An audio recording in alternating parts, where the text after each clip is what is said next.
ഹരേ രാമ രാമ രാമ ഹരേ ഹരേ, ഹരേ കൃഷ്ണ കൃഷ്ണ കൃഷ്ണ ഹരേ ഹരേ, ഹരേ രാമ രാമ രാമ ഹരേ ഹരേ, ഹരേ കൃഷ്ണ കൃഷ്ണ കൃഷ്ണ ഹരേ ഹരേ, ഹരേ രാമ രാമ രാമ ഹരേ ഹരേ, ഹരേ കൃഷ്ണ കൃഷ്ണ കൃഷ്ണ ഹരേ ഹരേ, ഹരേ രാമ രാമ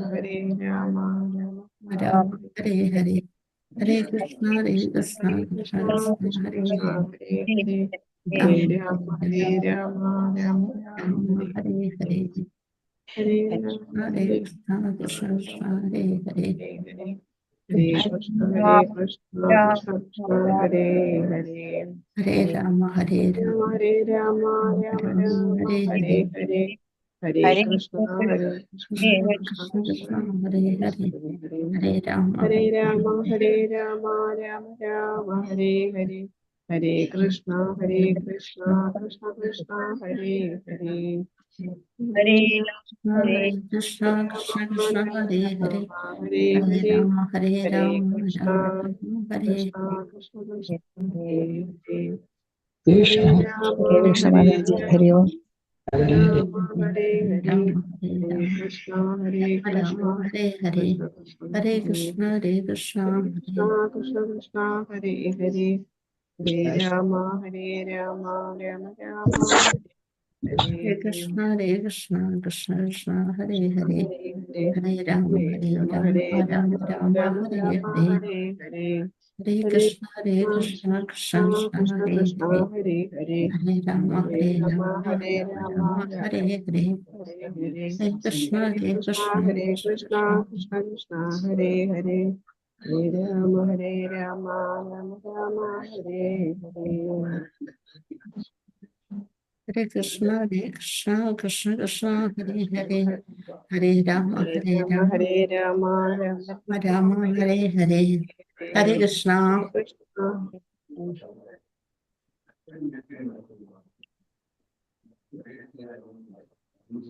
ഹരേ കൃഷ്ണ. ഹരേ Krishna. Mataji live വരണുണ്ടോ നോക്കോ, live ഉണ്ടോ? ഉണ്ടല്ലേ, ഓക്കെ. ഓം നമോ ഭഗവതേ വാസുദേവായ, ഓം നമോ ഭഗവതേ വാസുദേവായ, ഓം നമോ ഭഗവതേ വാസുദേവായ. ഓം അജ്ഞാനതിമിരസ്യ ജ്ഞാനാഞ്ജനശലാകയാ ചക്ഷുരുന്മീലിതം യേന തസ്മൈ ശ്രീ ഗുരവേ നമഃ. ശ്രീ ചൈതന്യമനോഭീഷ്ടം സ്ഥാപിതം യേന ഭൂതലേ സ്വയം രൂപകഥാ മഹ്യം ദദാതി സ്വപദാന്തികം. വന്ദേഹം മ്യൂട്ട് ചെയ്യാം. ദേഹം ശ്രീകമലം ശ്രീഗുരുൻ വൈഷ്ണവാംശ ശ്രീരൂപം സാഗ്രജാതം സഹഗണ രഘുനാഥാനിതം തം സജീവം സാദ്വൈതം സാവധൂതം പരിജന സഹിതം കൃഷ്ണ ചൈതന്യ ദേവം ശ്രീ രാധാകൃഷ്ണപാദാൻ സഹഗണ ലളിത ശ്രീ വിശാഖം നിതാംശ. ഹേ കൃഷ്ണ കരുണ സിന്ധോ ദീനബന്ധോ ജഗത്പദേ ഗോപേശ ഗോപിക കാന്ത രാധാകാന്ത നമോസ്തുതേ. തപ്തകാഞ്ചന ഗൗരാംഗീ രാധേ വൃന്ദാവനേശ്വരി വൃഷഭാനുസുതേ ദേവി പ്രണമാമി ഹരിപ്രിയേ. വാഞ്ചകൽപതരുഭ്യശ്ച കൃപാ സിന്ധുഭ്യേവ പതിതാനാം പാവനേഭ്യോ വൈഷ്ണവേഭ്യോ നമോ നമഃ. നമോ ഓം വിഷ്ണുപാദായ കൃഷ്ണപ്രേഷ്ഠായ ഭൂതലേ ശ്രീമതേ ജയപതാക സ്വാമിനിധി നാമിനെ നമാചാര്യപാദായ നിധായ കൃപാപ്രദായിനെ ഗൗരഗദാമദായ നഗരഗ്രാമതാരിണേ. നമോ ഓം വിഷ്ണുപാദായ കൃഷ്ണപ്രേഷ്ഠായ ഭൂതലേ ശ്രീമതേ ഭക്തിവേദാന്ത സ്വാമിനിധി നാമിനെ നമസ്തേ സാരസ്വതേ ദേവേ ഗൗരവാണി പ്രചാരിണേ നിർവിശേഷ ശൂന്യവാദി പാശ്ചാത്യദേശധാരിണേ. ജയ ശ്രീകൃഷ്ണ ചൈതന്യ പ്രഭു നിത്യാനന്ദ ശ്രീ അദ്വൈത ഗദാധര ശ്രീവാസാദി ഗൗരഭക്തവൃന്ദ. ഹരേ കൃഷ്ണ കൃഷ്ണ കൃഷ്ണ ഹരേ ഹരേ, ഹരേ രാമ രാമ രാമ ഹരേ ഹരേ, ഹരേ കൃഷ്ണ കൃഷ്ണ കൃഷ്ണ ഹരേ ഹരേ, ഹരേ രാമ രാമ രാമ ഹരേ ഹരേ, ഹരേ കൃഷ്ണ കൃഷ്ണ കൃഷ്ണ ഹരേ ഹരേ, ഹരേ രാമ രാമ രാമ ഹരേ ഹരേ. ഹരേ കൃഷ്ണ. അന്താരാഷ്ട്ര കൃഷ്ണ ബോധ സമിതി മാംഗ്ലൂരു ശ്രീ ശ്രീ രാധാ ഗോവിന്ദ മന്ദിർ കി ജയ്. ഹരേ കൃഷ്ണ. എല്ലാവർക്കും ഭഗവത്ഗീത ലെവൽ 2 ക്ലാസ്സിലേക്ക് എല്ലാവർക്കും സ്വാഗതം. ഹരേ കൃഷ്ണ. ഇന്ന് ഏകാദശി, അതുകൂടാതെ നമ്മുടെ ഗുരുവിൻ്റെ വ്യാസപൂജ 76ാമത് ശ്രീ ജയപതാക സ്വാമിയുടെ 76ാമത് ജന്മദിനം ഇന്ന് നമ്മൾ ആഘോഷിക്കുകയാണ്. ഇപ്പം ഏകാദശിയും അതോടുകൂടി വന്ന് വളരെ സന്തോഷം. നമ്മൾ ഗീത പാരായണം നടത്തി. എല്ലാവരും മാല ജപിക്കണം. നമ്മൾ ഭഗവാന് വേണ്ടി ഭഗവാനിലേക്ക് എത്താനായിട്ട് നമ്മുടെ ലക്ഷ്യം മറന്നു പോകരുത്. അത് മാല ജപത്തിലൂടെയാണ് നമ്മൾക്ക് കൂടുതൽ ഭഗവാനിൽ എത്താനുള്ളൊരു മാർഗം ഉള്ളത്. ഹരേ കൃഷ്ണ. അപ്പം എല്ലാവരും മാല ജപിക്കണം. എല്ലാവരും വളരെ നന്നായിട്ട് തന്നെ ഗീത പാരായണം നടത്തി. ഭയങ്കര സന്തോഷം. നമ്മളുടെ ഒരു ഗ്രൂപ്പിൽ തന്നെ എല്ലാവർക്കും അതിൽ താല്പര്യമുള്ളവരെല്ലാവരും പങ്കെടുത്തു. ഡോക്ടർക്ക് കയറാൻ പറ്റില്ല എന്ന് പറഞ്ഞ് ഡോക്ടർ മാതാജി ഹരേ കൃഷ്ണ മെസ്സേജ് ഇട്ടിരുന്നു നമ്മുടെ ഗ്രൂപ്പിൽ. എന്താണെന്ന് അറിയുന്നില്ല. ബാക്കി എല്ലാവരും വായിക്കാനുള്ള ഒരാൾ മാത്രമാണ് വരാതിരുന്നത്. ബാക്കി എല്ലാവരും കൃത്യസമയത്ത് തന്നെ, അതും അവസാനം വരെ ഇരിക്കുകയും ചെയ്തു. വളരെ സന്തോഷം തോന്നിയ പ്രഭു 18 അധ്യായം വായിച്ചു കഴിയണ വരെ ഇരുന്നു. ഹരേ കൃഷ്ണ. വളരെ സന്തോഷം. അപ്പോൾ കഴിഞ്ഞ അധ്യായത്തിലെ 16ാമത്തെ അധ്യായത്തിലെ ദേവാസുര ഭാവങ്ങളാണ് നമ്മൾ ചർച്ച ചെയ്തത്. ഭഗവാനെ കുറിച്ചുള്ള ജ്ഞാനം തരുന്ന പ്രമാണങ്ങളോടുള്ള വെറുപ്പാണ് നമ്മുടെ മനുഷ്യ സമൂഹത്തിലെ എല്ലാ തരത്തിലുള്ള വീഴ്ചകൾക്കും കാരണമെന്നാണ് ആ അധ്യായത്തിലൂടെ നമുക്ക് മനസ്സിലാക്കാൻ സാധിച്ചത്. മനുഷ്യ ജീവിതത്തിലെ ഏറ്റവും വലിയ അപരാധമാണ് ഭഗവാനെ കുറിച്ചുള്ള അറിവിനെ കുറിച്ച് നമുക്ക് അജ്ഞാനമാകുന്നത്. അപ്പൊ അതുകൊണ്ട് തന്നെ ഭഗവാന്റെ ഭൗതിക ശക്തിയായ ബഹിരംഗ ശക്തിയായ മായയിൽ ക്ലേശത്രയത്താൽ നമ്മെ സദാ ദുഃഖിപ്പിച്ചു പോരുന്നു. ഈ ഭൗതിക ശക്തിക്ക് 3 ഭൗതിക ഗുണങ്ങളുണ്ട്: സത്വം, രജസ്, തമസ്. അപ്പൊ ഭഗവാനെ കുറിച്ചുള്ള ജ്ഞാനത്തിലേക്കുള്ള വഴി തുറന്നു കിട്ടണമെങ്കിൽ എന്ത് വേണം? ഒരാൾ സത്വഗുണത്തോളമെങ്കിലും ഉയരണം. അത്രയും സാധിക്കാത്തവർക്ക് രജസ് തമോ ഗുണങ്ങളിൽ അകപ്പെട്ട് അസുര ജീവിതം നയിക്കാൻ സാധിക്കുള്ളൂ. ഈ രജസ്തമോ ഗുണ സ്വഭാവികള് ധർമ്മശാസ്ത്രങ്ങളെയും പുണ്യാത്മാക്കളെയും ഭഗവാനെ കുറിച്ചുള്ള ശരിയായ ജ്ഞാനത്തെയും നിന്ദിക്കുന്നവരാണ് അങ്ങനെ രജസ്തമോ ഗുണങ്ങളിൽ പെടുന്നത്. ഒരു ആധ്യാത്മിക ആചാര്യന്റെ നിർദ്ദേശങ്ങളെ അനുസരിക്കാത്തവരും ശാസ്ത്രങ്ങളെ അവഗണിക്കുന്നവരും ആണ് ഇങ്ങനെ അസുര സ്വഭാവികളായി തീരുന്നത്. ഭക്തിപൂർവമുള്ള സേവനത്തിലൂടെ ഭഗവാനിലേക്ക് നമുക്ക് അടുക്കാൻ സാധിക്കും. അപ്പൊ അതുകൊണ്ട് അസുര ജീവിതത്തിലേക്ക് മനുഷ്യരെ എത്തിക്കുന്ന ദോഷങ്ങളെ കുറിച്ചൊക്കെയാണ് നമ്മൾ ദേവാസുര ഭാവങ്ങൾ എന്ന കഴിഞ്ഞ അധ്യായത്തിലൂടെ മനസ്സിലാക്കിയത്. ഇന്ന് നമ്മൾ നോക്കുന്നത് അധ്യായം 17 ശ്രദ്ധാ വിഭാഗങ്ങൾ. ഹരേ കൃഷ്ണ. ഓം നമോ ഭഗവതേ വാസുദേവായ. ഹരേ കൃഷ്ണ. ഓയം.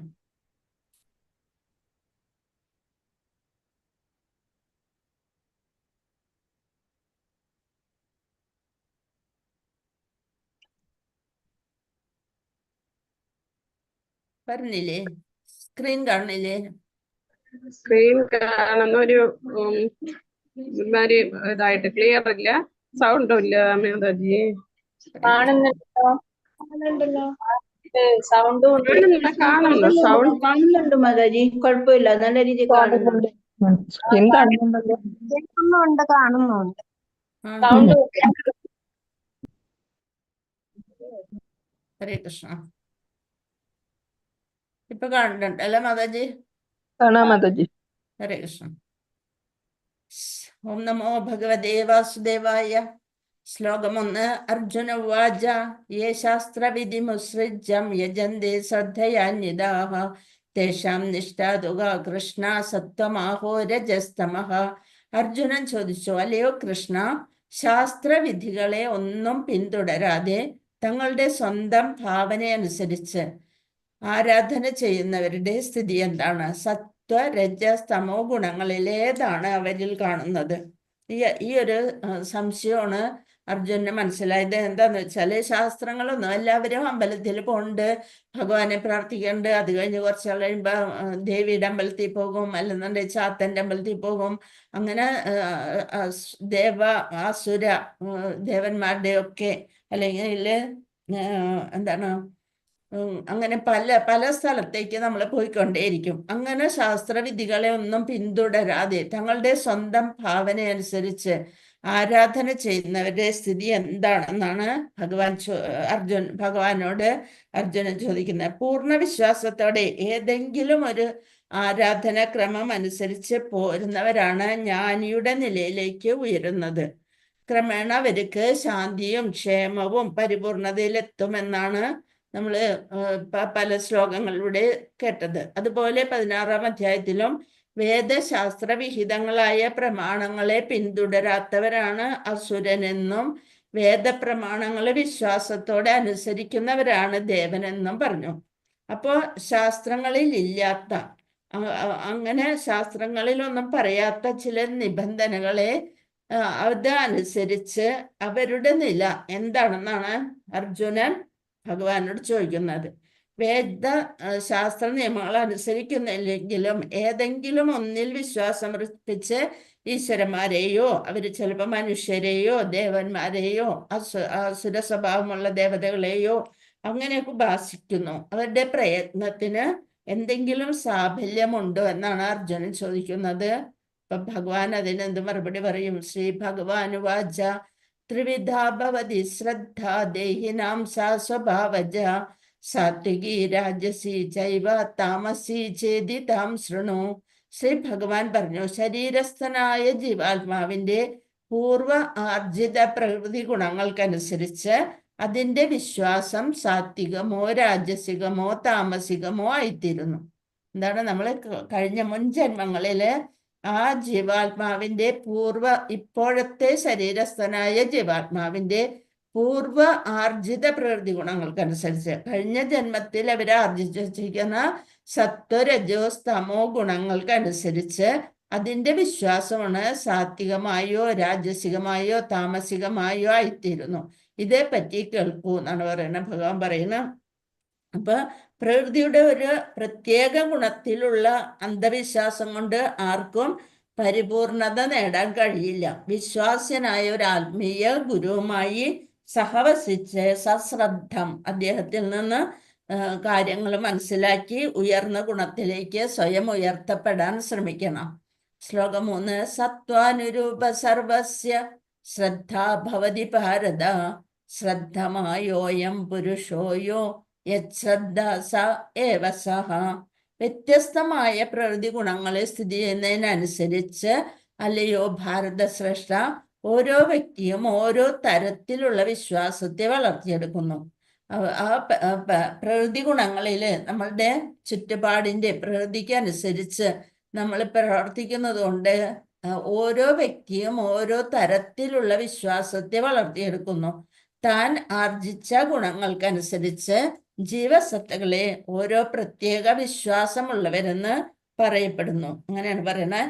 ഏതൊരാൾക്കും പ്രത്യേകമായ ഓരോ വിശ്വാസം ഉണ്ടായിരിക്കും. അയാൾ ആരായാലും ശരി, ചിലപ്പോൾ സാത്വികമോ രാജസമോ താമസമോ എന്നത് അദ്ദേഹത്തിന്റെ ആർജിത സ്വഭാവം, അതായത് കഴിഞ്ഞ ജന്മത്തിലെ പ്രവൃത്തിയുടെ ഫലമായി സത്വഗുണത്തിലും രജോ ഗുണത്തിലും തമോ ഗുണത്തിലും ആയിരിക്കും അദ്ദേഹം ഓരോ കഴിവുകൾ നേടിയെടുത്തിരിക്കുക.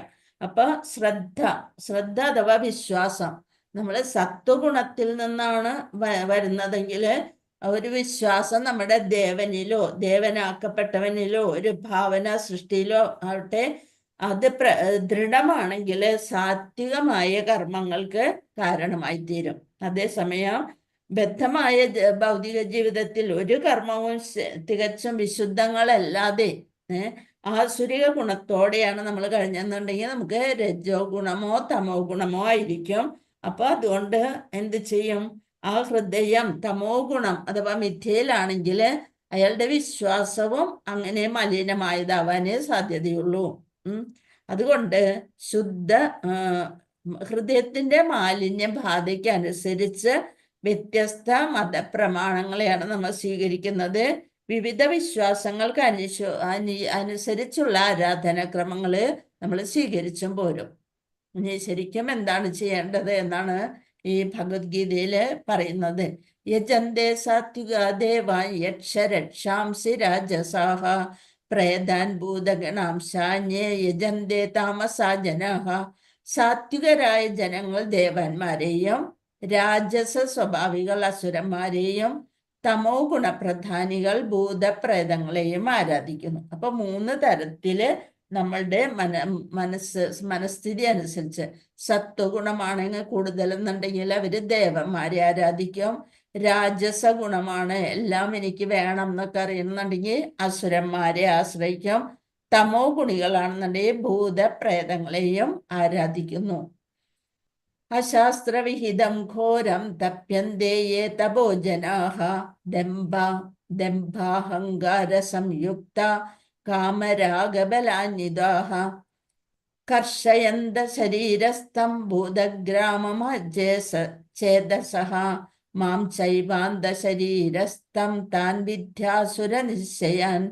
കാമം, ആസക്തി എന്നിവയാൽ പ്രേരിതരായി അഹംഭാവത്തോടുകൂടി സ്വശരീരത്തിലെ ഭൗതിക മൂലകങ്ങളെയും ശരീരത്തിൽ കുടികൊള്ളുന്ന പരമാത്മാവിനെ തന്നെയും ഇവരെന്ത് ചെയ്യുന്നു? പരമാത്മാവിനെ തന്നെയും ദ്രോഹിച്ചുകൊണ്ട് ശാസ്ത്ര നിർദ്ദിഷ്ടമല്ലാത്ത കഠിന തപസ് അനുഷ്ഠിക്കുന്ന വിഡ്ഢികൾ അസുരന്മാരാണ്. ഇങ്ങനെയുള്ളവരാണ് അസുരന്മാർ എന്ന് പറയുന്നത്. കാമം, ആസക്തി എന്നിവയാൽ പ്രേരിതമായി അഹംഭാവത്തോടുകൂടി നമ്മുടെ ശരീരത്തിലെ ഭൗതിക മൂലകങ്ങളെയും ശരീരത്തിൽ കുടികൊള്ളുന്ന പരമാത്മാവിനെ തന്നെയും ദ്രോഹിച്ചുകൊണ്ട് കഠിനമായ തപസ്സും അതൊക്കെ ചെയ്തുകൊണ്ട് ശരീരത്തെയും പരമാത്മാവിനെയും ദ്രോഹിച്ചുകൊണ്ട് ശാസ്ത്ര നിർദ്ദിഷ്ടമല്ലാത്ത, ശാസ്ത്രത്തിൽ പറയാത്ത കഠിന തപസ് അനുഷ്ഠിക്കുന്ന വിഡ്ഢികള് അസുരന്മാരാണ്. അങ്ങനെയുള്ളവരാണ് അസുരന്മാർ. അതായത് ശാസ്ത്രവിഹിതങ്ങളല്ലാത്ത സ്വയം കൃതങ്ങളായ, അവര് സ്വയം മനസ്സിലാക്കണം ഇന്ന പോണം. പലരെയും കണ്ട് അവരിൽ നിന്ന് ശരിക്കുള്ള ഗുരുക്കന്മാരല്ലാത്തവരിൽ പോയി അവരിൽ നിന്ന് പല പൂജാരിമാരെയും ഇതൊക്കെ പ്രേതങ്ങളെ ഒഴിപ്പിക്കണവരെ അവരടുത്തൊക്കെ പോയി എന്ത് ചെയ്യും? തപോവ്രതങ്ങൾ ആചരിച്ചു പോരുന്നു. രാഷ്ട്രീയമായൊരു ലക്ഷ്യം ഒക്കെ സാധിച്ചു കിട്ടാൻ വേണ്ടിയിട്ട് ഉപവാസം അനുഷ്ഠിക്കുന്നവരുണ്ട്. നിർജ്ജല ഉപവാസം എന്നൊക്കെ പറഞ്ഞുകൊണ്ട് ഈ ബില്ല് പാസ്സായില്ലെങ്കിൽ അതുവരെയും അവര് നിർജ്ജലം എന്നൊക്കെ പറഞ്ഞുകൊണ്ട് തപസ് അനുഷ്ഠിക്കുന്നു. ഇത്തരം വ്രതാചാരം ഒന്നും ശാസ്ത്ര നിർദ്ദിഷ്ടമല്ല. ആത്മീയ പുരോഗതിക്ക് വേണ്ടിയോ രാഷ്ട്രീയമോ സാമൂഹ്യമോ ആയ ആവശ്യങ്ങൾ നിറവേറ്റുന്നതിനാണ് അവരങ്ങനെ ഉപവാസം അനുഷ്ഠിക്കുന്നത്. മതഗ്രന്ഥങ്ങൾ ഉപവാസം നിർദ്ദേശിച്ചിട്ടുണ്ട്. അത്തരം കാര്യങ്ങൾക്ക് വേണ്ടി ഉപവാസ ആദിവ്രതങ്ങൾ അനുഷ്ഠിക്കുന്നവര് തങ്ങളുടെ സാമൂഹ്യമായും രാഷ്ട്രീയമായുമായുള്ള ഉന്നമനത്തിന് വേണ്ടി ഉപവാസം അനുഷ്ഠിക്കുന്നവര് ആസുര സ്വഭാവികളാണ്. ഭഗവത്ഗീതയുടെ സിദ്ധാന്തത്തില് വേദപ്രമാണങ്ങൾക്ക് എതിരായ അവരുടെ പ്രവർത്തനങ്ങൾ ജനങ്ങൾക്ക് ഗുണകരമല്ല. അവര് കാമം കൊണ്ടും അഹങ്കാരം കൊണ്ടും ദുരഭിമാനം കൊണ്ടും ഭൗതിക ഭോഗങ്ങളിലുള്ള ആസക്തി കൊണ്ടുമാണ് വാസ്തവത്തിൽ തപസ് അനുഷ്ഠിക്കുന്നത്.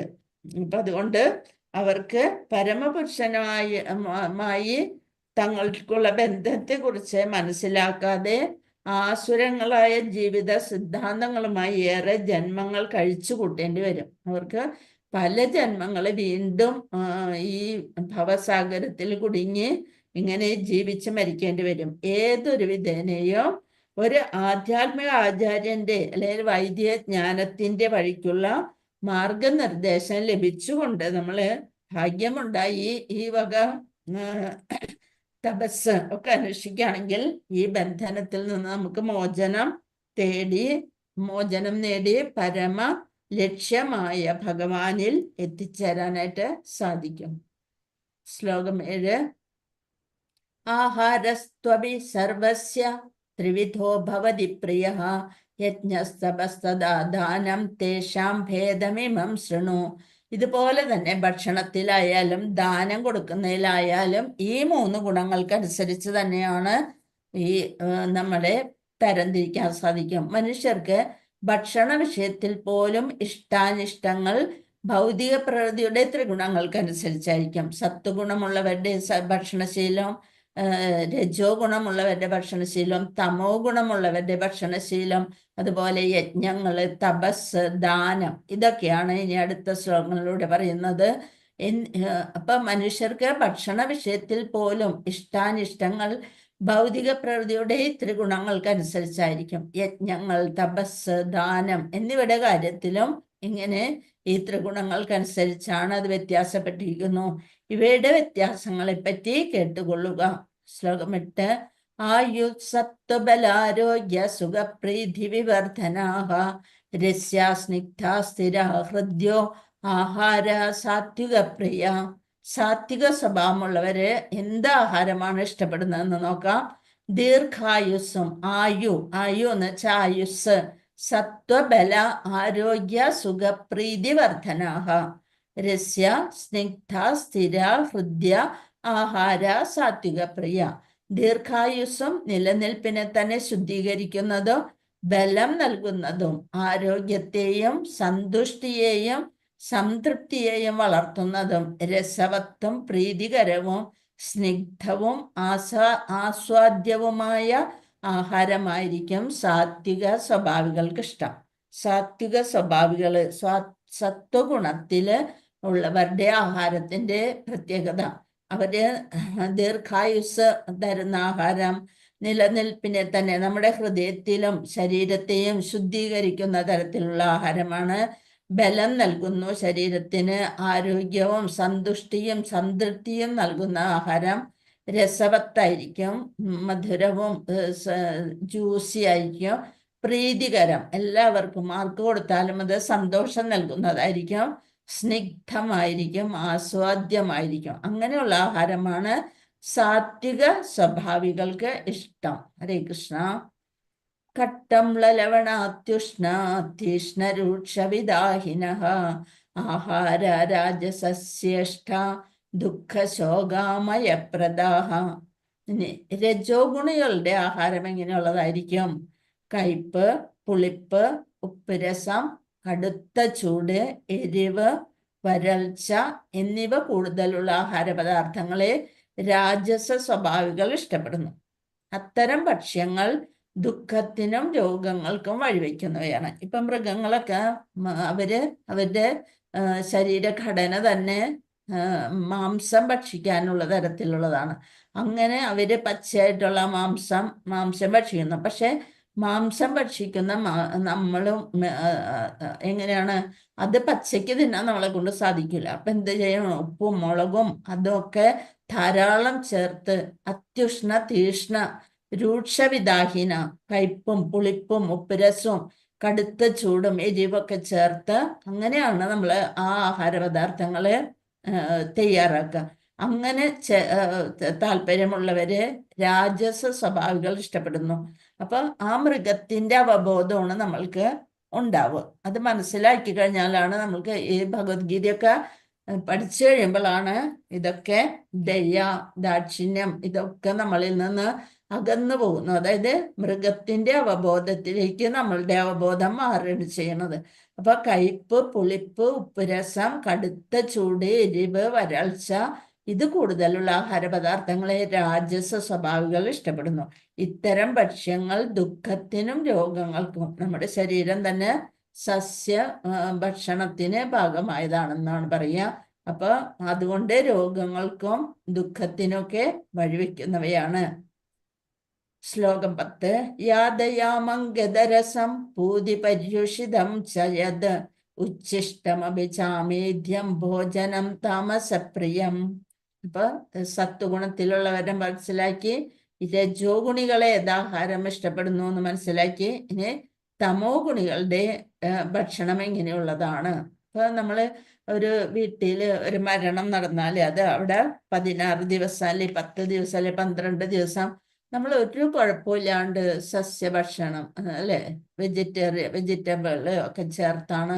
അപ്പൊ നമുക്കറിയാം അവിടെ ഒരു ദൈവത്തിന് ഒരു പൂജ നടക്കണം. അപ്പൊ ദൈവത്തിന് ഇഷ്ടമുള്ള കാര്യങ്ങളാണ് അപ്പൊ നമ്മൾ ചെയ്തുകൊണ്ടിരിക്കുക. പൂജയും അത് ഇതൊക്കെ നടക്കണം, ഈ ആത്മാവിന് ശാന്തി കിട്ടണം എന്നൊക്കെ വിചാരിച്ച് അതെല്ലാം നമ്മൾ വളരെ കൃത്യതയോടെ ചെയ്യും. അപ്പൊ നമുക്ക് ഇങ്ങനെ മാംസഭക്ഷണം വേണം എന്ന് പോലും തോന്നാറില്ല. അപ്പൊ നമ്മളുടെ മനസ്സ് അതിലായി. നമ്മുടെ ബന്ധുക്കളാണെങ്കിൽ കൂടുതലും അല്ലെ, അച്ഛൻ അമ്മ സഹോദരങ്ങളൊക്കെ ആണെന്നുണ്ടെങ്കിൽ നമ്മൾ ഒരിക്കലും അങ്ങനെ മാംസഭക്ഷണം തൊട പോലും ഇല്ല. അത് കഴിഞ്ഞ് ആ വാലായ്മയൊക്കെ കഴിഞ്ഞതിന് ശേഷം പഴയതുപോലെ പലരും ആയിത്തീരും. പക്ഷെ അതേവരെ നമുക്ക് ഒരു ബുദ്ധിമുട്ടും ഇല്ല, ഒരു അസുഖവും വരില്ല, ഒന്നും വരില്ല. പക്ഷെ അല്ലാതെ വരുമ്പോൾ എന്ത് വിചാരിക്കും, അയ്യോ വായിക്ക് രസമുള്ള ഒന്നും കിട്ടിയില്ലല്ലോ എന്ന് വിചാരിച്ചാണ് നമ്മൾ വീണ്ടും രജോ ഗുണത്തിലേക്ക് പോകുന്നത്.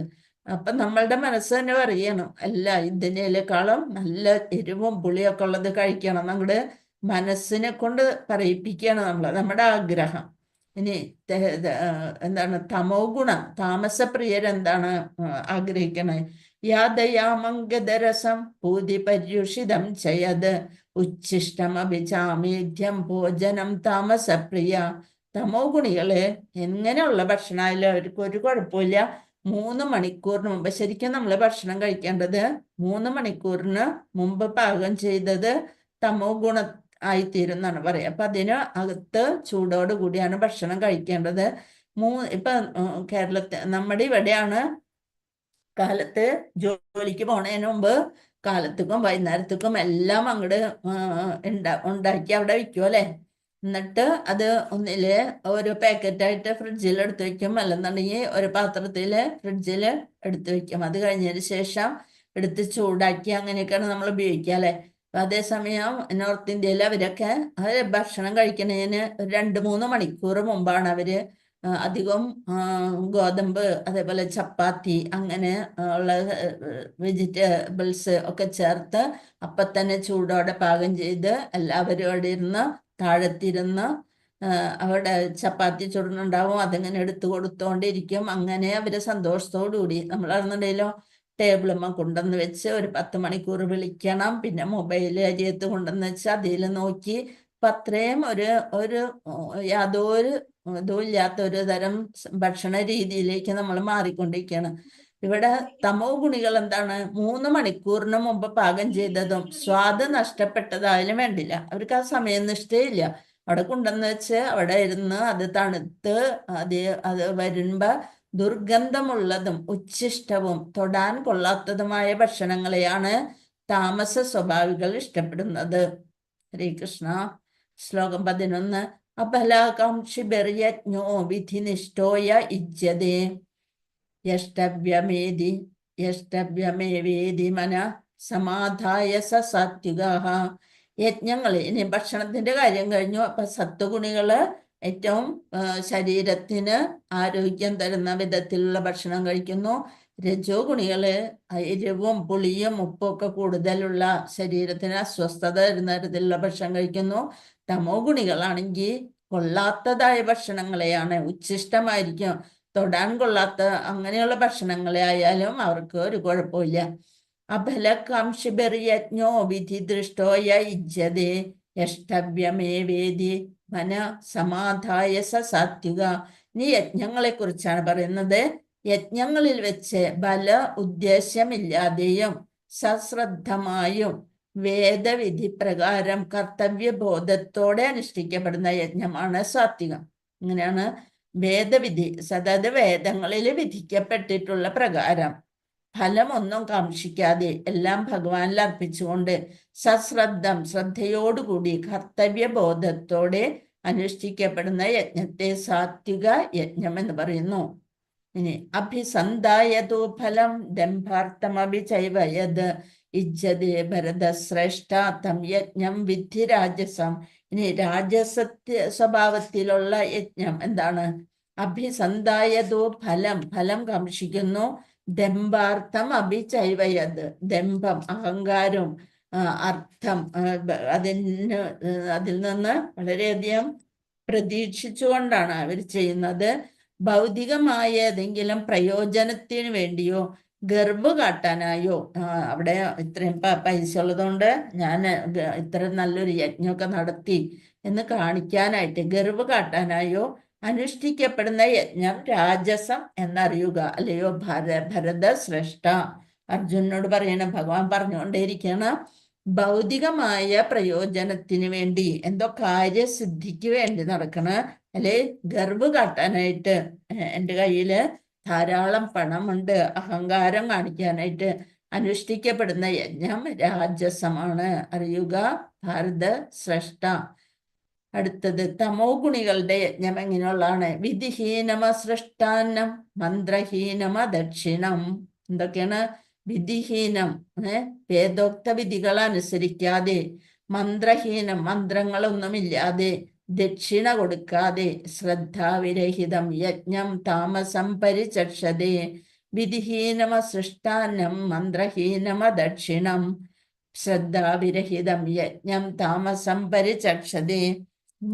യജ്ഞമൊക്കെ ചെയ്തു കഴിയുമ്പോൾ ആ പൂജാരിമാർക്ക് അവരർഹിക്കുന്ന ദക്ഷിണ പോലും നൽകാതെ അവരെ പറഞ്ഞുവിടും. അപ്പൊ വേദോക്ത വിധികൾ അനുസരിക്കാതെയും പ്രസാദം വിതരണം ചെയ്യാതെയും അവിടെ കൂടിയിരിക്കുന്നവർക്ക് ആവശ്യമത് അല്ലെ ഭഗവാന് തന്നെ ആവശ്യത്തിന് പ്രസാദം വയ്ക്കാതെയും മന്ത്രോച്ചാരണം ഇല്ലാതെയും പൂജാരിക്ക് ദക്ഷിണ ഇതൊന്നും കൂടാതെ വിശ്വാസമില്ല, എന്തൊക്കെയോ കാട്ടിക്കൂട്ടണമെന്ന് മാത്രം അങ്ങനെ ചെയ്യപ്പെടുന്ന യജ്ഞമാണ് തമോ ഗുണികളുടേത്. അവര് പലതരത്തിലുള്ള പൂജകളൊക്കെ ചെയ്യും, അത് വേദത്തിലൊന്നും പറഞ്ഞതായിരിക്കില്ല. പ്രസാദ വിതരണം ആരെയും വിളിച്ച് ഭഗവാന് പ്രസാദം വയ്ക്കുകയോ അത് പ്രസാദം വിതരണം ചെയ്യുകയോ ചെയ്യില്ല. മന്ത്ര ഉച്ചാരണമൊന്നുമില്ല. ശരിയായ പൂജാരികളെ അല്ലെങ്കിൽ പണ്ഡിതന്മാര് അല്ലെന്നുണ്ടെങ്കിൽ ഗുരുക്കന്മാര് അതിൽ പങ്കെടുക്കാറുണ്ടാവില്ല. പൂജ ഇനി പങ്കെടുത്തവർക്ക് ദക്ഷിണ കൊടുക്കാനും മടിയായിരിക്കും. ഇങ്ങനെ വിശ്വാസമില്ലാതെ ചെയ്യപ്പെടുന്ന യജ്ഞം തമോ ഗുണമുള്ളതാണ്. അതാണ് 3 തരത്തിലുള്ള യജ്ഞം. 3 തരത്തിലുള്ള ഇത്രയും ഗുണങ്ങൾക്ക് അടിമപ്പെട്ടവരുടെ ആഹാര രീതികളുമാണ് പറഞ്ഞത്. ഇനി തപസ്, ഏതൊക്കെ തരത്തിലുള്ള തപസ്സാണ് ഈ ത്രിഗുണങ്ങൾക്ക് അടിമപ്പെട്ട മനുഷ്യ ജീവാത്മാക്കൾ ചെയ്യുന്നതെന്ന് നോക്കാം. ദേവദ്വിജ ഗുരുപ്രജ്ഞ പൂജനം ശൗചമാർജവം ബ്രഹ്മചര്യമഹിംസ ച ശാരീരം തപ ഉച്യതേ. നമ്മൾ ശരീരം കൊണ്ടും മനസ്സുകൊണ്ടും വാക്കുകൊണ്ടും ഒക്കെ തപസ് അനുഷ്ഠിക്കുന്നുണ്ട്. അത് ഓരോന്നും എങ്ങനെയാണെന്നാണ് ഈ ശ്ലോകങ്ങളിലൂടെ ഭഗവാൻ പറഞ്ഞു തരുന്നത്. പരമപുരുഷൻ, ബ്രാഹ്മണൻ, ആധ്യാത്മിക ആചാര്യൻ, മാതാപിതാക്കൾ തുടങ്ങിയ ഉന്നതർ എന്നിവരെ ആരാധിക്കൽ, ദേഹശുദ്ധി, ലാളിത്യം, ബ്രഹ്മചര്യം, അഹിംസ എന്നിവയെ ശാരീരികമായ തപസ് എന്ന് പറയുന്നു. അപ്പൊ തപസ് തന്നെ പലതരത്തിലുണ്ട്. ശാരീരിക തപസ്സിൽ എന്തൊക്കെയാണ് പറയുന്നത്? ഭഗവാൻ വിവിധ തരം തപസ്സുകളെയും വ്രതങ്ങളെയും പറ്റിയാണ് ഇനി വിവരിക്കുന്നത്. ശാരീരികമായ തപസ് എന്താണെന്ന് പറയുന്നു. ഈശ്വരനെയും മറ്റ് ദേവന്മാരെയും വിശിഷ്ട ബ്രാഹ്മണരെയും ആധ്യാത്മിക ഗുരുവിനെയും മാതാപിതാക്കളെയും വേദജ്ഞാനമുള്ള എല്ലാവരെയും, ഏതാണോ അറിവ്, നമ്മളെക്കാൾ വേദങ്ങളെ കുറിച്ച് അറിവ്, അല്ലാണ്ട് ഭൗതികമായിട്ട് ഡിഗ്രികളൊക്കെ ഉള്ളവരെയല്ല, വേദജ്ഞാനികളെ അവരെയൊക്കെ ആദരിക്കുവാൻ ശീലിക്കുക എന്നതാണ് എല്ലാവരുടെയും കടമ. അതാണ് നമ്മുടെ ശാരീരികമായിട്ടുള്ള തപസ്. അവരെയൊക്കെ നമ്മൾ ആരാധിക്കാൻ പഠിക്കണം, ബഹുമാനിക്കാൻ പഠിക്കണം. അന്തരവും ബാഹ്യവുമായ ശുചിത്വം പരിശീലിക്കണം. പെരുമാറ്റത്തിൽ എങ്ങനെയായിരിക്കണം? ലാളിത്യം ഉണ്ടാവണം. ലാളിത്യം ആരാധിക്കാൻ പഠിക്കണം. ശരീരശുദ്ധി, ശരീരവും മനസ്സും ശുദ്ധമാക്കണം. ലാളിത്യം ഉണ്ടായിരിക്കണം പെരുമാറ്റത്തിൽ. നമ്മുടെ പെരുമാറ്റം അഹങ്കാരമാവരുത്, വളരെ ലാളിത്യത്തോടു കൂടിയായിരിക്കണം. വേദവിഹിതമല്ലാത്ത ഒരു കർമ്മവും നമ്മൾ ചെയ്യരുത്.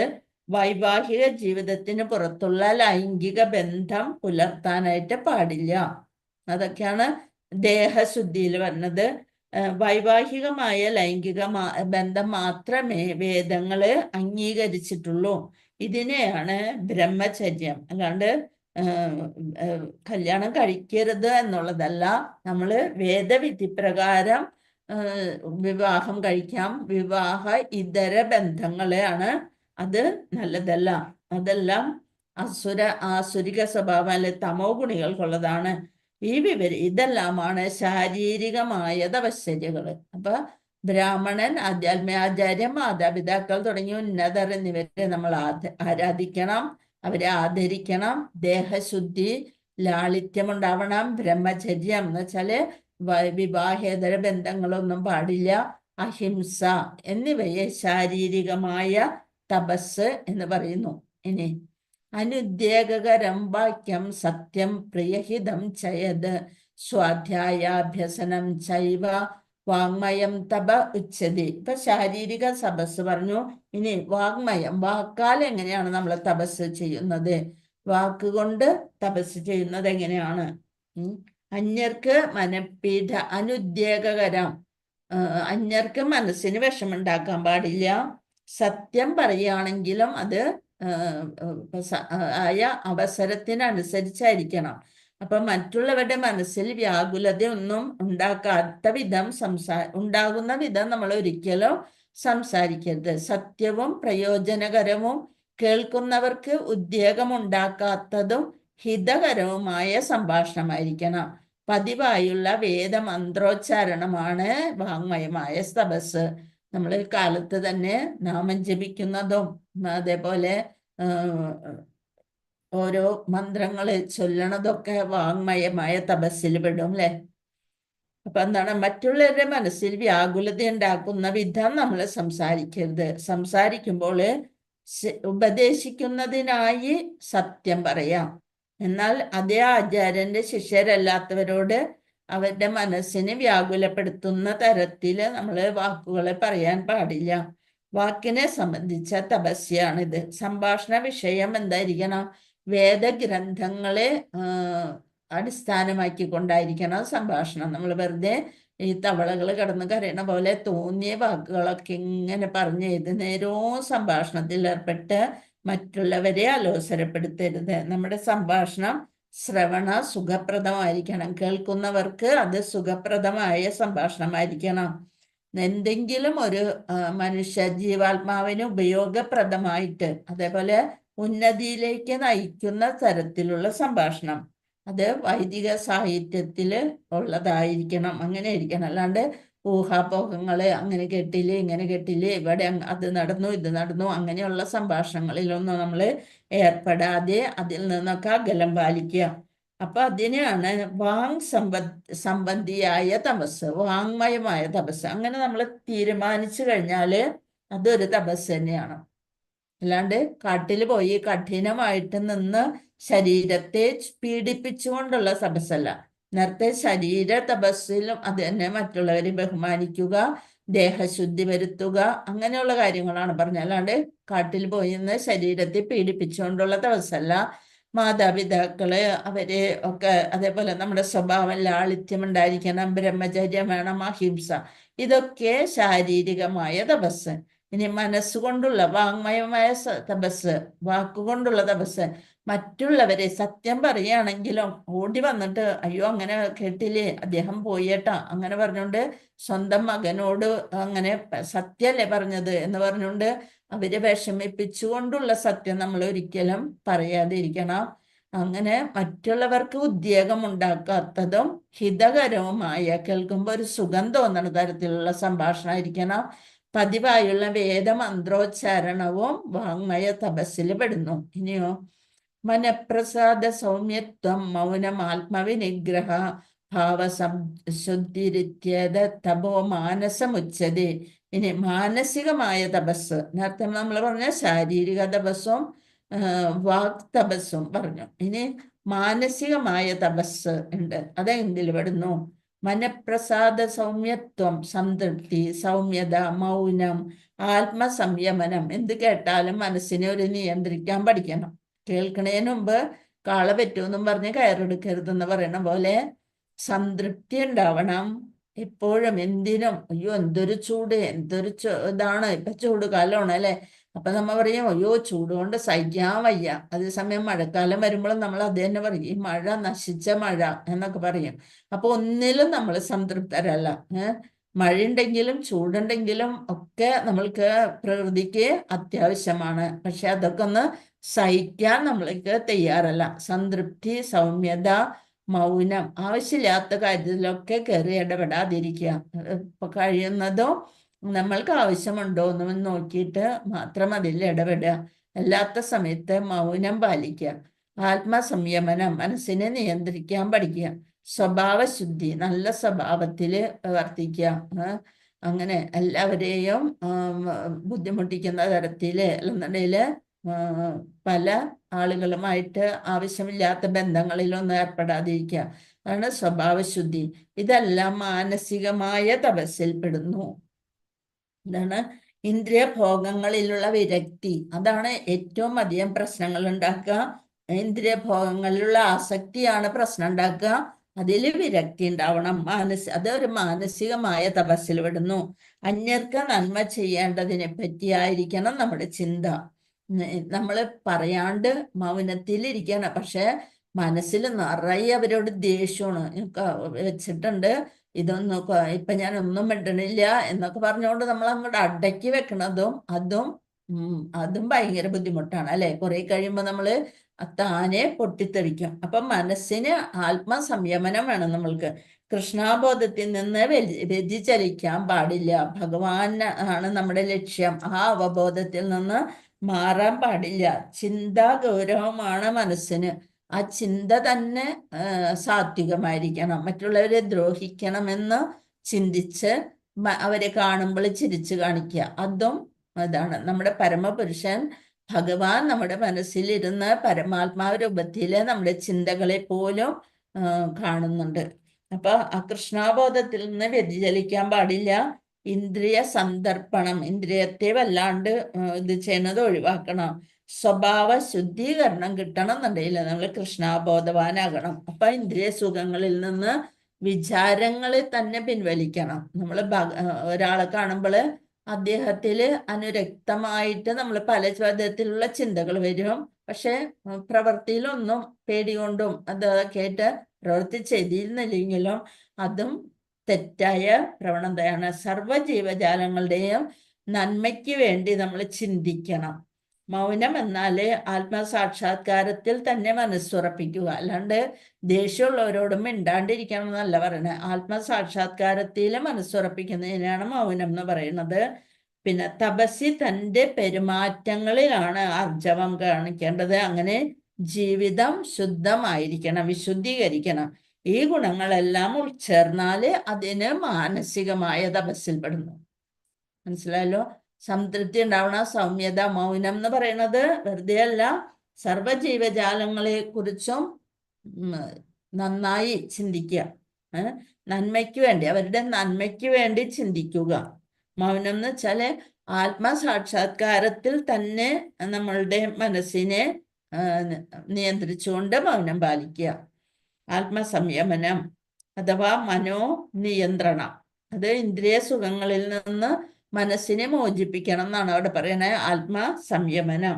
അപ്പൊ തപസ്സി പെരുമാറ്റത്തിൽ ആർജവം ദീക്ഷിക്കണം എന്ന് പറഞ്ഞാല് ജീവിതം വിശുദ്ധീകരിക്കപ്പെടണം. അങ്ങനെ ഈ ഗുണങ്ങളെല്ലാം ഉൾച്ചേർന്നതാവുമ്പോൾ അത് മാനസികമായ തപസ്സിൽപ്പെടുന്നു. ഇനി ശ്രദ്ധയാ പരയാ തപ്തം തപസ്തപ് ത്രിവിധം നരൈഹി അഫലാകാംക്ഷിഭിർയുക്തൈ സാത്വികം പരിചക്ഷതേ. ഇനി എന്താണ് പറയണത്? ഈ 3 വിധം തപസ്സും ആധ്യാത്മിക വിശ്വാസത്തോടെയും. ഏതൊക്കെയാണ് 3 വിധം തപസ്? ശാരീരിക തപസ്, വാക്ക് തപസ്, മനസ്സിന്റെ തപസ്. ഈ 3 വിധം തപസ്സും ആധ്യാത്മിക വിശ്വാസത്തോടെയും ഭൗതിക നേട്ടങ്ങളെ ആഗ്രഹിക്കാതെയും പരമപുരുഷന് വേണ്ടി മാത്രം അനുഷ്ഠിച്ചു പോന്നാല് അതെല്ലാം സാത്വികം എന്ന് പറയും. ഇതാണ് 3 തരത്തിലുള്ള തപസ്സും സാത്വികമാകുന്നത്. സത്കാരമാന പൂജാർത്ഥം തപോധം ഭേന ചൈവയത് ക്രിയതേ തദിഹ പ്രോക്തം രാജസം ചലം അധ്രുവം. ബഹുമതിയും ആരാധനയും നേടാനോ അഹങ്കാരം കൊണ്ടോ ചെയ്യപ്പെടുന്ന തപസ് രാജസമാണ്. ഇപ്പൊ തപസ് എന്ന് പറയുന്ന കാട്ടിൽ പോയി തപസ് ചെയ്യണ്ടല്ല. നമ്മളിപ്പോ പറഞ്ഞ ശാരീരിക, വാങ്മയ, മനസ്സ്, അങ്ങനെയുള്ള തപസ് അഹങ്കാരം കൊണ്ടും ബഹുമതിയും ആരാധനയും നേടാനൊക്കെ ചെയ്യുന്നത് രാജസമാണ്. അതിൻ്റെ ക്ഷണികമാണ്, അതിൻ്റെ നേട്ടം അനിശ്ചിതവുമാണ്, ഒരു നിശ്ചയമില്ലാത്തതാണ് അതിൻ്റെ നേട്ടങ്ങൾ. ഇനി 19, മൂഢഗ്രാഹേണാത്മനോ യത് പീഠയാ ക്രിയതേ തപഃ പരസ്യോത്സാദനാർത്ഥം ത്വാ തത്താമസമുദാഹൃതം. ഇനി തമോ ഗുണപ്രധാനമായ തപസ് എന്താണ്? മൂഢബുദ്ധി മൂലം സ്വയം പീഡനം അനുഭവിച്ചോ അന്യരെ പരിക്കേൽപ്പിക്കാനോ നശിപ്പിക്കാനോ ഉദ്ദേശിച്ചോ ചെയ്യപ്പെടുന്ന, ശാരീരികമായും മാനസികമായും വാക്കുകൊണ്ടും മറ്റുള്ളവരെ പരിക്കേൽപ്പിക്കുകയോ അവരെ നശിപ്പിക്കാനോ ഉദ്ദേശിച്ചോ ചെയ്യപ്പെടുന്ന തപസ്സാണ് തമോ ഗുണപ്രധാനത്തിലുള്ള തപസ്സാണത്. മൂഢബുദ്ധിയാണ് അവര് വിചാരിക്കും ഞാൻ ചെയ്യുന്നതൊക്കെ ശരിയാണ്, ഇവരൊന്ന് ദ്രോഹിച്ചിട്ട് എന്നെ പിന്നെ കാര്യം എന്ന് വിചാരിച്ചുകൊണ്ട് സ്വയം പീഡനം അനുഭവിച്ചും ചെയ്യും.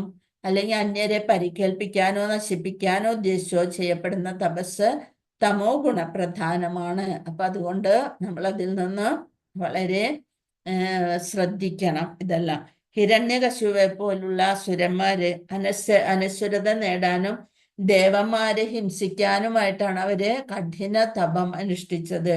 അപ്പൊ അതൊക്കെ വിഡ്ഢിത്തമാർന്ന അല്ലെങ്കിൽ തമോ ഗുണ തപസ്സുകളാണ്. ഹിരണ്യകശിപു വരങ്ങൾക്കായി ബ്രഹ്മാവിനോട് യാചിച്ചു അല്ലെ, വരം നേടിയെങ്കിലും ഒടുവില് ഭഗവാനാൽ തന്നെ അയാളെ വധിക്കുക തന്നെ ചെയ്തു. അപ്പൊ അസാധ്യമായ കാര്യങ്ങൾക്ക് വേണ്ടി കഠിന തപസ്സിൽ ഏർപ്പെടുന്നവര് തമോ ഗുണ സ്വഭാവികളാണ്. ദാതവ്യമിതി യദ്ധാനം അനുപകാരിണേ ദേശേ കാലേ ച പാത്രേ ച തദ്ധാനം സാത്വികം സ്മൃതം. ഹരേ കൃഷ്ണ. ശ്രദ്ധിക്കുന്നുണ്ട് എല്ലാരും? മനസ്സിലാവണുണ്ടോ? ഹരേ കൃഷ്ണ. യാദവ്യമിതി യദ്ധാനം ദീയതേ അനുപകാരിണേ ദേശേ കാലേ ച പാത്രേ ച തദ്ധാനം സാത്വികം സ്മൃതം. കർത്തവ്യം എന്ന ബോധത്തോടെയും പ്രതിഫലേച്ഛ കൂടാതെയും എങ്ങനെയാണ് നമ്മൾ ചെയ്യേണ്ടത്? നമ്മൾ ചെയ്യുന്ന പ്രവർത്തികള് നമ്മളുടെ ധർമ്മത്തിനനുസരിച്ചുള്ള കർത്തവ്യമാണെന്ന ബോധമുണ്ടായിരിക്കണം. ആ കർത്തവ്യം എന്ന ബോധത്തോടെയും പ്രതിഫലേച്ഛ കൂടാതെയും ഉചിതമായ സ്ഥലത്ത് വെച്ച് വേണ്ടുന്ന കാലത്ത് അർഹിക്കുന്ന വ്യക്തിക്ക് ചെയ്യപ്പെടുന്ന ദാനം. ഇനി ദാനത്തെ കുറിച്ചാണ് പറയുന്നത്. അതങ്ങനെ ചെയ്യുന്ന ദാനം സാത്വിക ദാനമാണ്. എന്താണ് സാത്വിക ദാനം? നമ്മളുടെ കർത്തവ്യമാണ് ഇത്. നമ്മൾ മറ്റൊരാൾക്ക് കൊടുക്കേണ്ടതാണ്, നമ്മൾ പിടിച്ചു വെക്കേണ്ടതല്ല. ഈ സ്വത്ത് പണം ഒക്കെ എല്ലാവർക്കും വീതിച്ചു കൊടുക്കേണ്ടതാണ്, അല്ലാണ്ട് ദാനമല്ല, അത് പിടിച്ചു വെക്കേണ്ടതല്ല എന്നുള്ള കർത്തവ്യം മനസ്സിലാക്കിക്കൊണ്ട് ബോധത്തോടെയും പ്രതിഫലേച്ഛ ഒന്നുമില്ലാതെ ഉചിതമായ സ്ഥലത്ത് വെച്ച് ശരിയായ സ്ഥലത്ത് വെച്ച് വേണ്ടുന്ന കാലത്ത് അർഹിക്കുന്ന വ്യക്തിക്ക്, അത് അർഹിക്കുന്ന വ്യക്തിയാണെന്ന് ബോധ്യപ്പെട്ടു കഴിഞ്ഞാല് അങ്ങനെ ദാനം ചെയ്യപ്പെടുകയാണെങ്കിൽ അത് സാത്വിക ദാനം എന്ന് പറയുന്നു. ഒരു വിശിഷ്ട ബ്രാഹ്മണനോ അല്ലെ വൈഷ്ണവനോ അല്ലെന്നുണ്ടെ ഭക്തനോ ഒക്കെ ദാനം ചെയ്യാം. നമ്മള് അമ്പലം ഒക്കെ ത്തിന്റെ കാര്യങ്ങൾക്ക്, അമ്പല നിർമ്മാണം, അതിനൊക്കെ വേണ്ടി എല്ലാ വൈഷ്ണവരും സഹായിച്ചേ പറ്റുള്ളൂ. അപ്പൊ അതൊക്കെ ദാനം ചെയ്യണം. ക്ഷേത്രങ്ങളിലേക്കുള്ള ദാനം പ്രശസ്തമാണ്. ദാനം ചെയ്യുമ്പോൾ നമ്മൾ ഒരിക്കലും പ്രതിഫലം പ്രതീക്ഷിക്കാൻ പാടില്ല. അങ്ങനെ പാവങ്ങൾക്ക് അനുകമ്പയാൽ ചെയ്യുന്ന ദാനവും ഉചിതമാണ്. പക്ഷെ നമ്മളത് വിളിച്ചു പറയാൻ പാടില്ല. ഞാൻ അത് കൊടുത്തു ഇത് കൊടുത്തു എന്ന് പറഞ്ഞ് വിളിച്ചു പറയാൻ പാടില്ല. ദരിദ്രനായ ആൾക്ക് അത് അർഹതയില്ലെങ്കിലും ദാനം നമ്മുടെ ആത്മീയ പുരോഗതിക്ക് സഹായകമാകും. വിവേചനമില്ലാത്ത ഔദാര്യത്തെ വേദഗ്രന്ഥങ്ങളെ അനുകൂലിക്കുന്നില്ല. ഇപ്പൊ ഓരോരുത്തർക്ക് ദാനം ചെയ്യാനും നമുക്ക് ഇതാണ് അല്ലെ, പലതരത്തിലുള്ള കപട വേഷത്തിലാണ് ഓരോരുത്തര് യാചനം നടത്തുന്നത്. അപ്പൊ അതും നമ്മൾക്ക് നല്ല കാര്യമല്ല അല്ലെ. അവരെ പ്രോത്സാഹിപ്പിക്കലാണ് ആ ദാനത്തിലൂടെ നമ്മൾ ചെയ്യണത്. അതുകൊണ്ട് അങ്ങനെയുള്ള ദാനങ്ങള് ഒരു ശരിയായി അർഹിക്കുന്ന വ്യക്തിയാണെന്ന് മനസ്സിലാക്കിയിട്ട് വേണം നമ്മൾ ദാനം ചെയ്യാൻ. അങ്ങനെ ചെയ്താൽ മാത്രമേ അത് സാത്വികമാവുകയുള്ളൂ. ശ്ലോകം 21. യത്തു പ്രത്യുപകാരാർത്ഥം ഫലമുദ്ദിശ്യ വാ പുനഃ ധീയതേ ജപരിക്ലിഷ്ടം തദ്ധാനം രാജസംസ്മൃതം. എങ്ങനെയാണ്? ഏതെങ്കിലും ഫലം ഉദ്ദേശിച്ചുകൊണ്ടോ പ്രത്യുപകാരം പ്രതീക്ഷിച്ചോ പൂർണ്ണ സമ്മതമില്ലാതെയോ നൽകപ്പെടുന്ന ദാനം രാജസമാണ്. അങ്ങനെയുള്ള ദാനം രാജസ ദാനമാണ്. ഏതെങ്കിലും നമ്മൾ ഫലം ഉദ്ദേശിച്ചുകൊണ്ട്, ഇപ്പൊ സ്വർഗത്തിലേക്ക് ഉയർത്തപ്പെടാനാണ് എന്ന് വിചാരിച്ചുകൊണ്ട് പ്രതീക്ഷിച്ച് ഉപകാരം മനസ്സില്ലാ മനസ്സോടെയൊക്കെ ചിലർ ദാനം ചെയ്യാറുണ്ട്. ഇത്രയേറെ ധനം ഞാൻ വൃഥ ചെലവാക്കില്ല എന്ന് പിന്നീട് പശ്ചാത്തപിക്കുകയും ചെയ്യും. അയ്യോ, ഒരു കാര്യമില്ലാണ്ട് അത് കൊടുക്കുകയും ചെയ്തു എന്ന് വിചാരിച്ചുകൊണ്ട് അങ്ങനെ മനസ്സിലാക്കും. അതെല്ലാം പിന്നീട് പശ്ചാത്തപിക്കും. ചിലപ്പോൾ മേലധികാരികള് പറയുന്നതിനനുസരിച്ചായിരിക്കും ദാനം ചെയ്യുന്നത്. അവര് പറയുന്ന, പക്ഷെ നമ്മുടെ മനസ്സുകൊണ്ട് അതിന് പാകമല്ലാതെ നമ്മൾ ദാനം ചെയ്യുന്നു. ഇതെല്ലാം രാജസ സ്വഭാവമാണ്. പേരിനും പ്രശസ്തിക്കും വേണ്ടിയിട്ട് ഉടനെ ഒരു ഫോട്ടോ എടുത്ത് പേപ്പറിൽ അല്ലെങ്കിൽ ഇതില് യൂട്യൂബില് അങ്ങനെയൊക്കെ ഇട്ട് പ്രശസ്തി കിട്ടാൻ വേണ്ടിയൊക്കെ ചെയ്യുന്നത് രാജസ സ്വഭാവത്തിലുള്ള ദാനമാണ്. സാത്വികമായ ദാനം മാത്രമാണ് വേദങ്ങളിൽ നിഷ്കർഷിച്ചിട്ടുള്ളത്. ഹരേ കൃഷ്ണ. അദേശകാലേ യദ്ധാനം അഭദ്രേഭ്യശ്ച ദീയതേ അസത്കൃതം അവജ്ഞാതം തത്താമസമുദാഹൃതം. ഹരേ കൃഷ്ണ. മാതേജി ഒന്ന് വായിച്ചോളൂ. ഹരേ കൃഷ്ണ.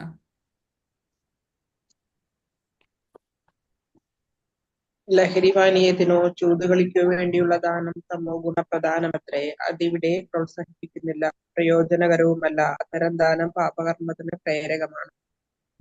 ദാനാർഹനായ ഒരാൾക്ക് അശ്രദ്ധമായി അവഗണനയോടെ നൽകുന്ന ദാനവും അത്ര തന്നെ താമസമാണ്. ഹരേ കൃഷ്ണ. ഹരേ കൃഷ്ണ. ഉചിതമല്ലാത്ത കാലത്തും അവിശുദ്ധമായ സ്ഥലത്തും അനർഹരായവർക്കും നൽകപ്പെടുന്ന ദാനവും ആദരം കൂടാതെയോ അവജ്ഞയോടെയോ നൽകപ്പെടുന്നതും താമസ ദാനം എന്ന് പറയുന്നു. എങ്ങനെയൊക്കെയാണ്? ഉചിതമല്ലാത്ത കാലത്ത് നമ്മൾ ഒട്ടും പ്രതീക്ഷിക്കുക, ലഹരിപാനത്തിനോ ചൂതുകളിക്കോ അങ്ങനെയുള്ള ദാനം തമോ ഗുണപ്രധാനം. എത്രേ ഒരാള് ഒരു പൈസക്ക് വന്ന ഒരു 500 രൂപ വാങ്ങിച്ചുണ്ടോ നേരെ കള്ള് ഷാപ്പിലേക്കാണ് പോണെന്നുണ്ടെങ്കിൽ അതെല്ലാം താമസ ദാനമാണ്. അവിടെ അതിനെ പ്രോത്സാഹിപ്പിക്കരുത്. അത് പ്രയോജനകരമല്ല. അത്തരം ദാനം പാപകർമ്മത്തിനാണ് പ്രേരകമായി തീരുന്നത്. അവിടെ ചെന്ന് ബഹളം വെച്ച് ഇടികൂടി എന്നൊക്കെ പറഞ്ഞുകൊണ്ട് പിന്നെ ഉടനെ കേൾക്കാം നമ്മൾക്ക്. അങ്ങനെയുള്ള ദാനം ചെയ്യുന്നത് താമസമാണ്.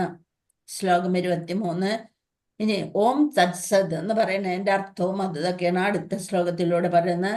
ഓം തത്സദിതി നിർദ്ദേശോ ബ്രഹ്മണ സ്ത്രീവിധ സ്മൃത ബ്രാഹ്മണാസ്തേന വേദാശ്ച യജ്ഞാശ്ച വിഹിതാ പുര. സൃഷ്ടിയുടെ ആരംഭം മുതൽക്കേ പരമമായ നിരപേക്ഷ തത്വത്തെ സൂചിപ്പിക്കാൻ വേണ്ടി ഉപയോഗിച്ചിരുന്ന 3 വാക്കുകളാണ് ഓം തത്സത്. എന്താണ്? സൃഷ്ടിയുടെ ആരംഭം മുതൽക്കേ, പ്രപഞ്ച സൃഷ്ടിയുടെ ആരംഭം മുതൽ, അല്ലാണ്ട് നമ്മളുടെ സൃഷ്ടിയല്ല, പ്രപഞ്ച സൃഷ്ടിയുടെ ആരംഭം മുതൽക്കേ പരമമായ നിരപേക്ഷ തത്വത്തെ ഭഗവാനെ സൂചിപ്പിക്കാൻ വേണ്ടി ഉപയോഗിച്ചിരുന്ന 3 വാക്കുകളാണ് ഓം തദ് സത്. പ്രതീകാത്മകങ്ങളായി ഈ വാക്കുകൾ വേദോച്ചാരണത്തിലും യജ്ഞാനുഷ്ഠാനങ്ങളിലും ബ്രാഹ്മണൻ പരമപുരുഷന്റെ തൃപ്തിക്ക് വേണ്ടി ഉരുവിട്ടുപോന്നു. ഇതാണ് ഓം തത്സത്. പരമപുരുഷന്റെ, ഭഗവാന്റെ തൃപ്തിക്ക് വേണ്ടി ഉരുവിട്ടു പോകുന്ന വാക്കുകളാണ് ഓം തത്സത്. യജ്ഞം, ദാനം, തപസ്, ഈ 3 വാക്കുകളോടെ അനുഷ്ഠിക്കുക. അപ്പൊ നമ്മള് ഭഗവത്ഗീത പാരായണം ചെയ്ത് ഭഗവാന് സമർപ്പിച്ചു കഴിഞ്ഞപ്പോ ഓം തത്സത് എന്നും പറഞ്ഞുകൊണ്ടാണ് ഓരോ അധ്യായത്തിന്റെയും കഴിഞ്ഞിട്ട് നമ്മൾ പറഞ്ഞിരുന്നത് ഇതെല്ലാം ഭഗവാന്റെ പാദങ്ങളിൽ അർപ്പിക്കുന്നു എന്ന് പറയണം. അപ്പൊ അതാണ് 3 വാക്കുകളോടെ അനുഷ്ഠിക്കുമ്പോൾ കൃഷ്ണാവബോധസ്ഥിതനാണ്. അങ്ങനെയാണ് നമ്മൾ ഓരോ കർമ്മവും ചെയ്തു കഴിഞ്ഞതിന് ശേഷം അത് സത്വഗുണത്തിൽ ചെയ്ത് ഓം തത്സത് എന്ന് പറഞ്ഞുകൊണ്ട് ഭഗവാന്റെ സംതൃപ്തിക്ക് വേണ്ടി വെക്കുമ്പോൾ ഉരുവിടുന്ന വാക്കുകളാണ് ഓം തത്സത്. 3 വാക്കുകളോടെ അനുഷ്ഠിക്കുന്നയാൾ കൃഷ്ണാബോധസ്ഥിതനാണ്. ആധ്യാത്മികമായ എല്ലാ കർമ്മങ്ങളുടെയും ശാസ്ത്രീയമായ അനുഷ്ഠാനമാണ് കൃഷ്ണാവബോധം. ഭഗവാനിലുള്ള ഒരു വിശ്വാസത്തോടെ നമ്മുടെ അവബോധം ഭഗവാനിലേക്ക് തിരിച്ചുവിടുന്നതാണ് കൃഷ്ണാവബോധം. അത് മനുഷ്യനെ സ്വഭവനമായ ഭഗവദ്ധാമത്തിലേക്ക് തിരിച്ചെത്തിപ്പിക്കുന്നു. ആധ്യാത്മികമായ ഈ വഴിക്കുള്ള പ്രവർത്തനം ശക്തിക്ഷയം, നമ്മുടെ ശക്തിയൊന്നും നശിക്കാൻ കാരണമാകുന്നില്ല. തസ്മാദോമിത്യുദാഹൃത്യ യജ്ഞദാനതപക്രിയാഃ പ്രവർത്തന്തേ വിധാനോക്ത സതതം ബ്രഹ്മവാദിനാം. അതുകൊണ്ട് വൈദിക നിയന്ത്രണം അനുസരിച്ച്, വൈദിക തത്വം അനുസരിച്ച് യജ്ഞദാന തപസ്സുകൾ അനുഷ്ഠിക്കുന്ന അതീന്ദ്രിയവാദികൾ, അങ്ങനെയുള്ളവര് അതീന്ദ്രിയവാദികളാണ്. അവര് പരമപുരുഷനെ പ്രാപിക്കുന്നതിനായി എപ്പോഴും ഓം എന്ന വാക്കോടുകൂടിയാണ് എല്ലാം ആരംഭിക്കുന്നത്. അതേസമയം നമ്മുടെ ഹരേ കൃഷ്ണ മഹാമന്ത്രത്തില് ഓമിന്റെ ആവശ്യമില്ല. അത് അല്ലാതെ തന്നെ വളരെ പരിശുദ്ധമാണ്. ഹരേ കൃഷ്ണ കൃഷ്ണ കൃഷ്ണ ഹരേ ഹരേ, ഹരേ രാമ രാമ രാമ ഹരേ ഹരേ. അത് പരിശുദ്ധ നാമമാണ്. അതേസമയം ഓം നമോ ഭഗവതേ വാസുദേവായ എന്നൊക്കെ പറയുമ്പോൾ പരമപുരുഷനെ പ്രാപിക്കുന്നതിനായി നമ്മളെപ്പോഴും ഓം എന്ന വാക്കോടുകൂടി എല്ലാ മന്ത്രങ്ങളും ആരംഭിക്കുന്നു. ഹരേ കൃഷ്ണ. താദിത്യാനാഭിസന്ധായ ഫലം യജ്ഞതപക്രിയാഃ ദാനക്രിയാശ്ച വിവിധ ക്രിയന്തേ മോക്ഷകാംക്ഷിഭിഃ. ഫലോദ്ദേശം കൂടാതെ തത്ത് എന്നുച്ചരിച്ചുകൊണ്ട്, ഓം എന്ന് പറയുന്ന ഭഗവാനെ പ്രണമിച്ചുകൊണ്ടുള്ളത്. ഇനി ഫലോദ്ദേശം ഒന്നും കൂടാതെ തത്ത് എന്നുച്ചരിച്ചുകൊണ്ട് വേണം ഒരാൾ പലതരത്തിലുള്ള യജ്ഞങ്ങളും ദാനങ്ങളും തപസ്സും ഒക്കെ ചെയ്യേണ്ടത്. ഭൗതിക ബന്ധങ്ങളിൽ നിന്നുള്ള മുക്തിയാണ് അങ്ങനെയുള്ള അതീന്ദ്രിയ പ്രവർത്തനങ്ങളുടെ ഉദ്ദേശം. അപ്പൊ തത്ത് എന്നുള്ളത് ഭൗതികമായിട്ട് ആ ബന്ധങ്ങളിലൊന്നും പെടാതെ, ഓം എന്ന് പറയുമ്പോ പരമപുരുഷനെ പ്രാപിക്കാനായിട്ട് ഓം എന്ന വാക്കോടുകൂടി ആരംഭിക്കണം.